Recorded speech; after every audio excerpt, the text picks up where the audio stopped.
India are looking to put behind what is possibly their toughest month in Test cricket in over a decade. Australia are striving to do what they haven't achieved in a decade, beat India in a Test series. It's time for the latest installment of the Border-Gavaskar Trophy. Welcome to ESPN Cricinfo as we build ahead to the series opener in Perth with Sanjay Manjrekar joining us. Hello, Sanjay. Good to see you. Hi. There's Hi. been so much talk. The time for the talking is almost over into the last leg. But before we Almost, dissect because we're going to talk more now. Yeah, yes, that almost. almost was important there. But as we begin this conversation, why don't you speak to us about the significance of this contest in modern day sport and why it's come to be cricket's premier rivalry? Uh, Rise of India as a cricketing nation, rise of India and their ability to now compete better in foreign conditions, because in the 90s, India was very good at beating teams at home, but post 2000, that overseas record started to improve, and the emergence of world-class seamers. So out of all the team that you see in the world, the team that plays well at home and also competes overseas is now India. And Australia has always been, top team in the world. Even when they weren't at their best, they're never down at number 6 or 7. They'll just slip to maybe 2 or 3.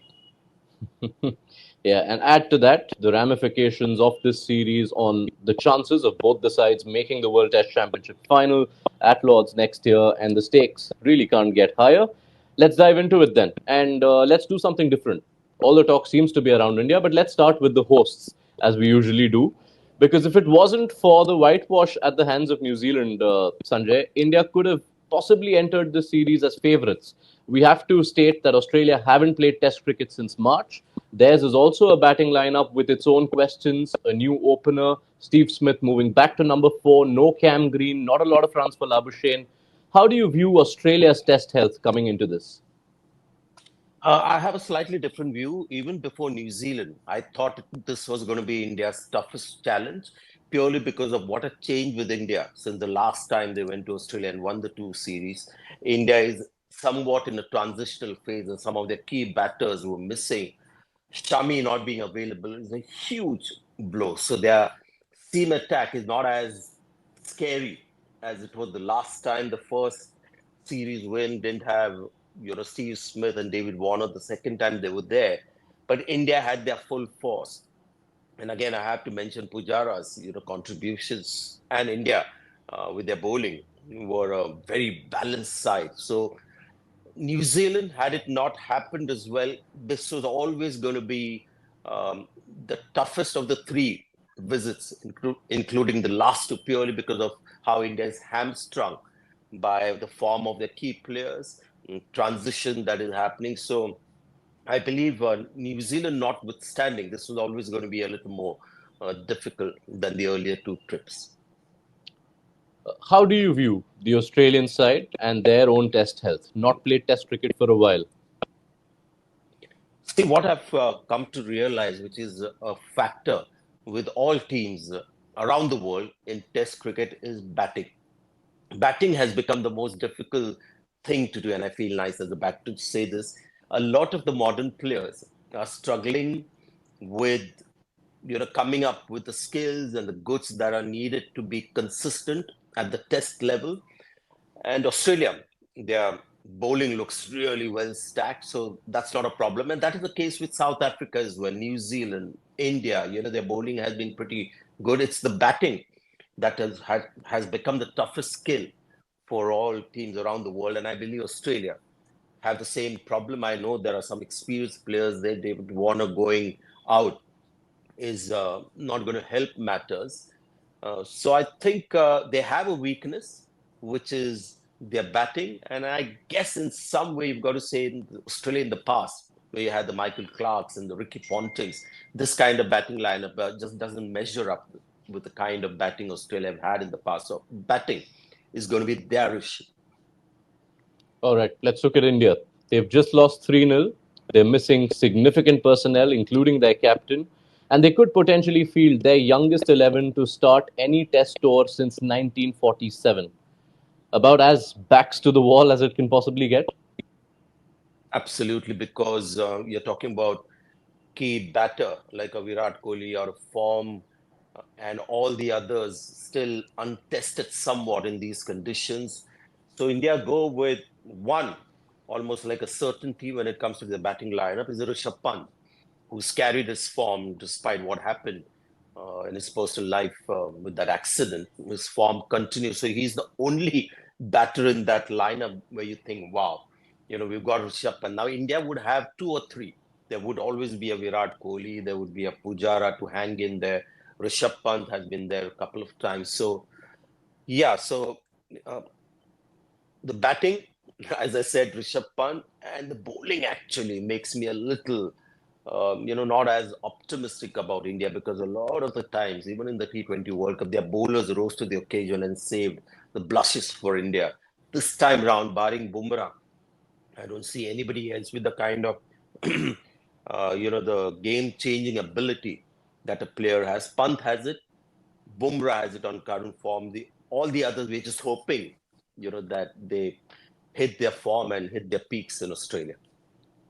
Yeah, and a lot of the problems and the challenges you mentioned are, in a way, reflected in what we are seeing as the expected lineup to start at Perth. Every indication that India could have Devdutt Padikkal at number 3, Dhruv Jurel at number 6, and Nitish Kumar Reddy as the bowling all-rounder. That's 4 test matches between them, 3 big roles to play, and one monstrous challenge. How do they look to tackle it?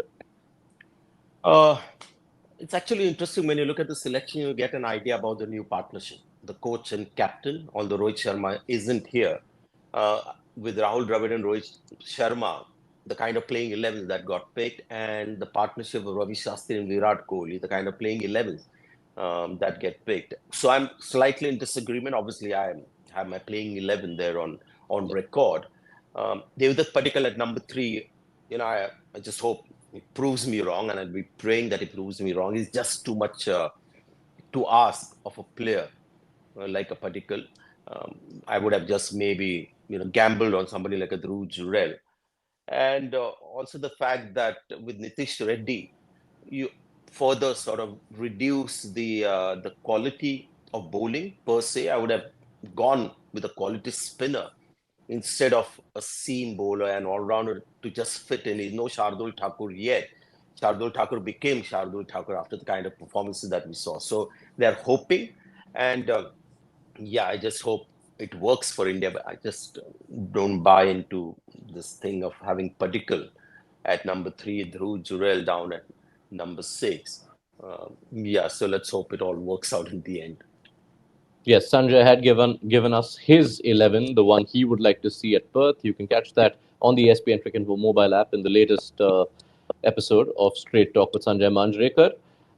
You wanted 2 spinners. It looks like India are going with one, and they might favor our Ashwin, given the track record at Optus Stadium for his counterpart Nathan Lyon, and also the presence of 3 left-handed batters in the Australian lineup. He did play a key role on the last trip and the one test he played in 2018.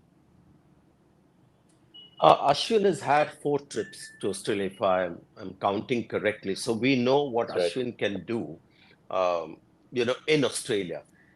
And I would never have had the heart to tell a Washington Sundar that he's not playing because in his heart he would be saying, who's likely to contribute more in this first test with the kind of form that Washington Sundar is in. And Ashwin didn't have the greatest series and his track record, long-term track record. We can't pick 1 or 2 matches for somebody who's a very senior bowler and has been there 4 times. He should be somebody like you just can't afford to drop or think about dropping, like a Shane Warne would never get dropped, even if it was a seaming pitch. So I would have gone with Washington Sundar. Obviously, more chances of him firing as a batter as well. But as I said, you're getting an idea about team selections, the playing 11, because the selectors don't quite have a say in that. And it seems like this is going to be the pattern where I might not agree with most of the playing 11s that get put out. Plus, Rohit not being there, so it must be mostly Gambhir and Bumrah sitting down and picking their playing 11. The idea and the possibility of Reddy and Ashwin at 7 and 8, does that worry you, given the form and fortune of this Indian batting lineup right now? It does. It does. Ashwin had that innings in Sydney where we had that drawn game. But generally, if you look at his batting performances overseas, whether it's England, South Africa, Australia, compared to his batting performances in India, there's a big difference. Um, yeah, for me, it was a no-brainer. And the thing that a lot of people get influenced by is just the name, the stature. And that is the challenge for people who have that job to go beyond that and actually look at current form, the the record of that person, and make the right choice and not get too influenced by um, basically stature of a player. And for me, Washington Sundar as an off spinner or one spinner would have been the better choice. All right. Just focusing on a broader lens for the batting, whichever lineup India do eventually play, what are the essential things India need to do to have success at Perth from a batting point of view? I think the biggest challenge will be to see off the new ball. That is a massive challenge, and it's going to be the same for the Australians as well against Indian bowlers. If we had Shami there and Siraj of 4 years back, it would have been tough for them too. Now they have to just worry mostly about Bumrah and maybe to an extent Akashdeep. So the challenge for the Indian batters in Perth would be to see off the new ball. And once you get in, if you get 40, 50 in Perth, then 100 is there for the taking because it's very hard to stop batters from scoring runs. If you look at the run rate, I'm guessing Perth will have the best run rate in Test cricket in Australia. Although this is a new venue, its character is somewhat the same. So everybody will have to find their own way. It is all going to be up in the air as to what we are likely to see because Test batting, Yash, has changed so much that each individual, how he goes out there and tackles the conditions, because now the big argument against defending is that if you can't defend well, might as well counter attack. And that actually is fed into a lot of the young players. So they have the blessing to play the attacking game. But to get away or be consistent attacking on a pitch like Perth, you've got to be a very special player with the kind of shots that are needed on those kind of pitches. So, to be very honest, as I said, new ball, but how every individual rises to the occasion and shows up in what kind of mood approach, we'll have to just wait for the game to start to get an idea. And becomes even more important when you look at what is still quite a new history for this Optus Stadium. It's held 4 tests so far, but despite all the talk around Perth, the average first innings total here is 450. Yes, and I played much early in the 90s, and I had that experience of playing at Perth, and I got to 30, 35.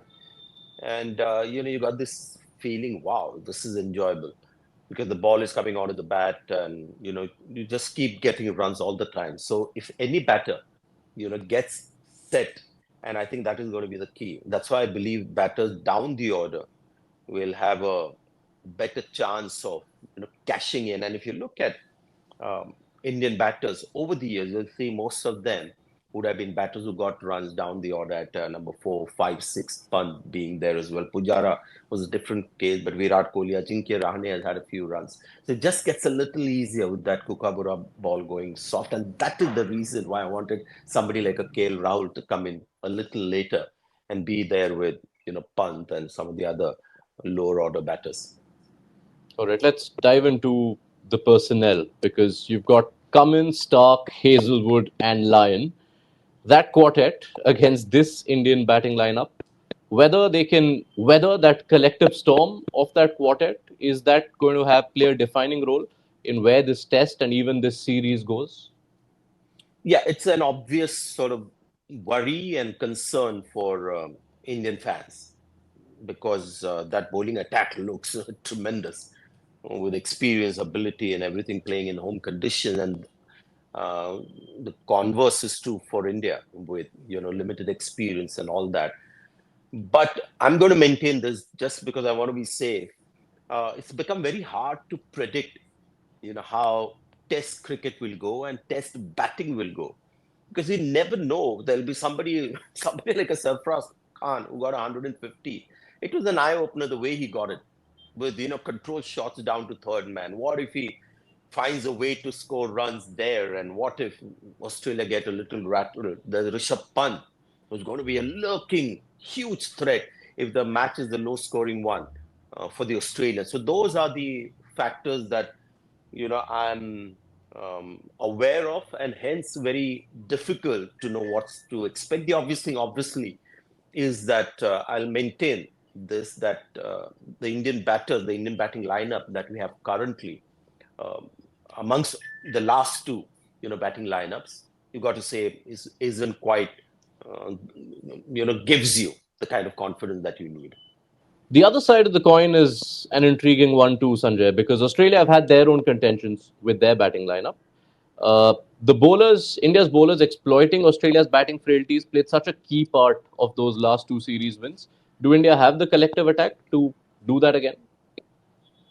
No, uh, and I've said this before as well. There's no Shami there. And Siraj is not the Siraj that was there in Australia a few years back. Shardul Thakur's, wickets at crucial stages, whether it was England, South Africa, Australia, that also helped.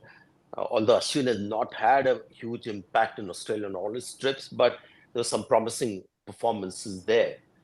But this Australian batting lineup also is going through their own issues. Labuschagne is not quite the player he was 4 or 5 years back on form. Steve Smith is another one. So Usman Khwaja is somebody that India will have to, prize his wicket out. He played well in the home series as well. Mitchell Stark down the order. Travis Head down the order. Those are the guys that are going to be the tough guys to get out. And that is where India's bowling will get tested. How they, not the first 2 or 3 wickets, which you almost expect Bumrah to give India that breakthrough, and maybe Akashdeep will get a left-hander at the top of the order. How India finishes the last 5 batters, how quickly India do that. That is where India's bowling, I think, will get tested. And that is where I believe, maybe this bowling lineup, also no Kuldeep Yadav, makes it a little, at least on paper, and in theory, looks a little more challenging for this bowling lineup. All right, that's the matchups of it. There are so many interesting subplots as well to the series. You could argue none as big as the tale of the number fours, because Steve Smith returns to the spot he's bossed after a difficult experiment at the top of the order. There's Virat Kohli with his own baggage of recent years, but returning to the land where he's thrived like few visiting batters ever have. And possibly they go up against each other in a test series for the last time. Yeah, interesting on that. But when you look at just the numbers, you can see Steve Smith has got a big lead on Virat Kohli, but that is no reflection on the class and the ability of the two batters. There's some signs that Steve Smith is starting to play well against Pakistan, in that white ball series. You could see that he was playing some good shots, and there was a little bit of an attacking intent there. So I just wonder whether that is going to be the Steve Smith that we'll see, because he's been a hard man to predict as to how he's going about his career at this stage. I mean, opening, just volunteering to open was almost like a bizarre decision from Steve Smith. So this is actually going to be very interesting, because Steve Smith is not also, riding high on confidence, or he's not on an upward graph. And Virat Kohli as well, who's been there for a long time. But again, I'm going to mention Virat Kohli's performance in South Africa, where there was no pun. He was India's best batter by far, the most consistent batter. And that is, I think, the most difficult thing for test batters of today to achieve is consistency. And that is what Virat Kohli showed in that series. And that's why I believe I'm very hopeful that Virat Kohli will have that one final say in Australia, because mentally he's just going to get freed up. It's not going to be one of those turners that you get in Wankhede or in Pune or Chennai. This is going to be conditions where he feels at home. I still remember that 100 that he got after that series against England, where he averaged 13, came to Australia and got 100 in the first test match. That series where he got 400. So he just walks out different when there is just pace coming and not too much a swing. That also puts him in a comfortable position. So I'd like to believe that this is going to be a really good matchup, despite Virat's recent form and Steve Smith's numbers. There's the other subplot, which we will get to see in the opening act of the series when they walk out for the toss, because we're in Perth, the land of pace, and you have two fast bowling captains, generational bowlers both. The subplot of Cummins and Bumrah with their responsibilities is quite a fascinating prospect too. Yes, but obviously Pat Cummins has a much easier job. He's just got all these players available, fit, he's got experience, he's got ability, skills, he's got variety, everything. So he's got a better sort of ammunition with him, which is not something that you say about Bumrah, but Bumrah is a terrific player.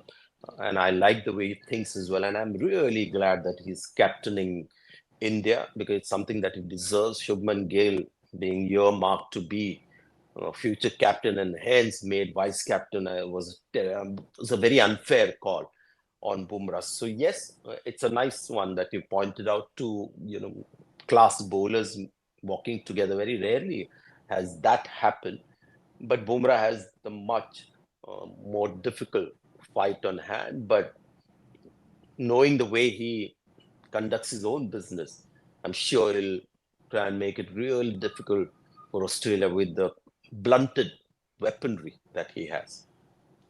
All right, close this out for us as we sit at the cusp of this five-match series. What do you wish to see, and what do you expect to see?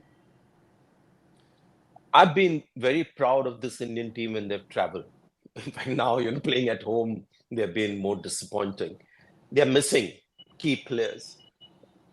Experience is gone, form not quite there. Despite that, if India, forget about winning the series, compete well and gives us a few unexpected results, it will really show Indian cricket in great light. It will show that Indian cricket has depth and the spirit that we see, post Virat Kohli, uh, when he was leader in the team, and if that continues to be demonstrated in the series, then you've got to be really proud of your own, proud of Indian cricket that despite all these handicaps, India still competed and showed the kind of spirit that you expect. If you see that, then the future of Indian Test cricket long term is is very bright. And they need only look back to the last test they played in Australia.